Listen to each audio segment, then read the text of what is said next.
Bang' ywak kuom higni 6 kod dweche 7, fuong'ruok maduong' olwar ne familia mar Joseph Oribo, jal mane ikne olewo kaluwore kod ywaruok mar lowo. Jok moko ne omono anyuola Oribo timo ikne kane giwacho ni jaduong'no ne ouso negi lope. Kata kamano, nonro mar piny owacho oyango ni Oribo ne ouso eka 1.3 kende kuom eka 3 mar puothe.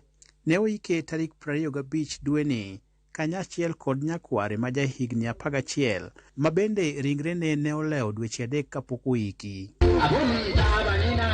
Kawuono anyuola ne orwako welo ma humbgi pek.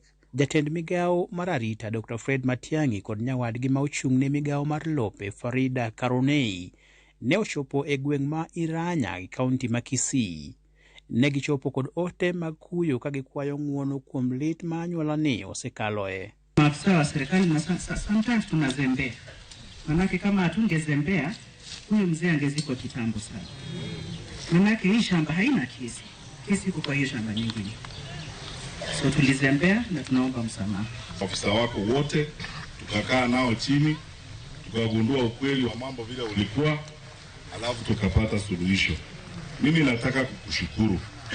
Sio tu kwa sababu wewe na mimi ni mawaziri na tunafanya kazi pamoja katika serikali hii, lakini mimi nakushukuru kwa sababu ya utu wako, kwa sababu ungelichukulia hili jambo hivi ama utafute ofisa mmoja wa kiwango cha chini umwambie aendelee na hayo maneno, lakini wewe mwenyewe ulichukulia hili jambo wewe mwenyewe binafsi.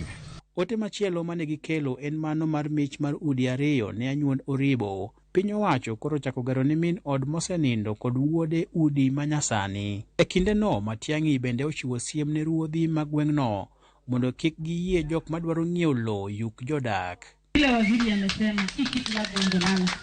But because ni mama, ulielewa shida ya mama mwenzetu ile anapitia na wewe ukakimbiza maofisa kazi kafanyikana.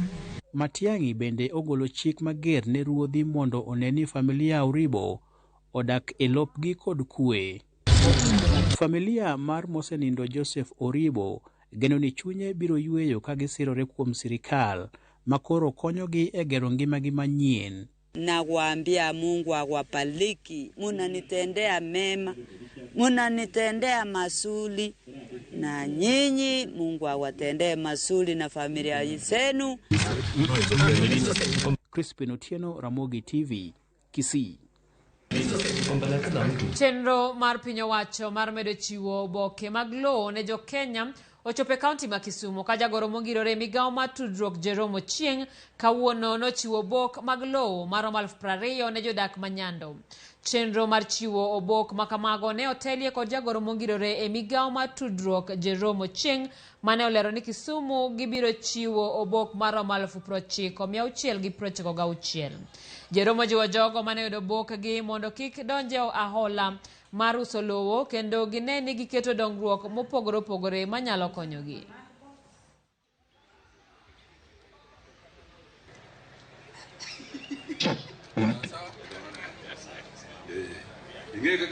Waseiko title deeds million 6 to machiegni ni nyocho waiko title deeds million 1 mawadwa ni mondo wachiw title gi e piny mangima.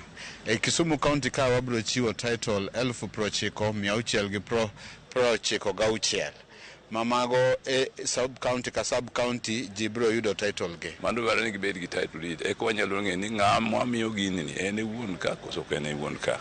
Kaka kipidho kata bao, kata ipidho kata mchele, kata ipidho kata pamba, ibinyalo mi gik moko mami ing'iewo gik moko mitiyogo.